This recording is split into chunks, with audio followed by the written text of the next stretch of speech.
ಅಮ್ಮನ ಕಾಲು ನಮಸ್ಕಾರ ಮಾಡಿ ಆಶೀರ್ವಾದ ತಗೋ. ತಾಯಿ ಎದುರುಗಡೆ ಇರ್ಬೇಕಾದ್ರೆ ಆಕೆ ಮುಂದೆ ಯಾರು ಯಾವ್ದ್ರಲ್ಲೂ ದೊಡ್ಡವರಲ್ಲ. ಆಕೆ ಕಾಲಿನ ಧೂಳು ಹಣೆ ವಿಭೂತಿ ಆಗ್ಬೇಕು. ಆಗ ಎಲ್ಲಾತ್ರಲ್ಲೂ ಗೆಲುವು ನಿಂದು. ಅಮ್ಮ ಎಂಬ ನಿಜ ದೈವ. ಅಮ್ಮನ ಕಾಲು ನಮಸ್ಕಾರ ಮಾಡಿ ಆಶೀರ್ವಾದ ತಗೋ. ತಾಯಿ ಎದುರುಗಡೆ ಇರ್ಬೇಕಾದ್ರೆ ಆಕೆ ಮುಂದೆ ಯಾರು ಯಾವ್ದ್ರಲ್ಲೂ ದೊಡ್ಡವರಲ್ಲ. ಆಕೆ ಕಾಲಿನ ಧೂಳು ಹಣೆ ವಿಭೂತಿ ಆಗ್ಬೇಕು. ಆಗ ಎಲ್ಲಾತ್ರಲ್ಲೂ ಗೆಲುವು ನಿಂದು. ಅಮ್ಮ ಎಂಬ ನಿಜ ದೈವ. ಅಮ್ಮನ ಕಾಲು ನಮಸ್ಕಾರ ಮಾಡಿ ಆಶೀರ್ವಾದ ತಗೋ. ತಾಯಿ ಎದುರುಗಡೆ ಇರ್ಬೇಕಾದ್ರೆ ಆಕೆ ಮುಂದೆ ಯಾರು ಯಾವ್ದ್ರಲ್ಲೂ ದೊಡ್ಡವರಲ್ಲ. ಆಕೆ ಕಾಲಿನ ಧೂಳು ಹಣೆ ವಿಭೂತಿ ಆಗ್ಬೇಕು. ಆಗ ಎಲ್ಲಾತ್ರಲ್ಲೂ ಗೆಲುವು ನಿಂದು. ಅಮ್ಮ ಎಂಬ ನಿಜ ದೈವ.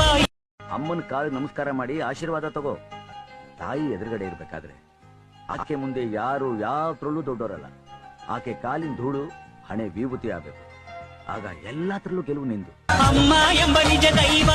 ಅಮ್ಮನ ಕಾಲು ನಮಸ್ಕಾರ ಮಾಡಿ ಆಶೀರ್ವಾದ ತಗೋ. ತಾಯಿ ಎದುರುಗಡೆ ಇರ್ಬೇಕಾದ್ರೆ ಆಕೆ ಮುಂದೆ ಯಾರು ಯಾವ್ದ್ರಲ್ಲೂ ದೊಡ್ಡವರಲ್ಲ. ಆಕೆ ಕಾಲಿನ ಧೂಳು ಹಣೆ ವಿಭೂತಿ ಆಗ್ಬೇಕು.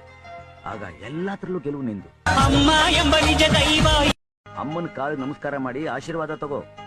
ತಾಯಿ ಎದುರುಗಡೆ ಇರ್ಬೇಕಾದ್ರೆ ಆಕೆ ಮುಂದೆ ಯಾರು ಯಾವ್ದ್ರಲ್ಲೂ ದೊಡ್ಡವರಲ್ಲ. ಆಕೆ ಕಾಲಿನ ಧೂಳು ಹಣೆ ವಿಭೂತಿ ಆಗ್ಬೇಕು. ಆಗ ಎಲ್ಲಾತ್ರಲ್ಲೂ ಗೆಲುವು ನಿಂದು. ಅಮ್ಮ ಎಂಬ ನಿಜ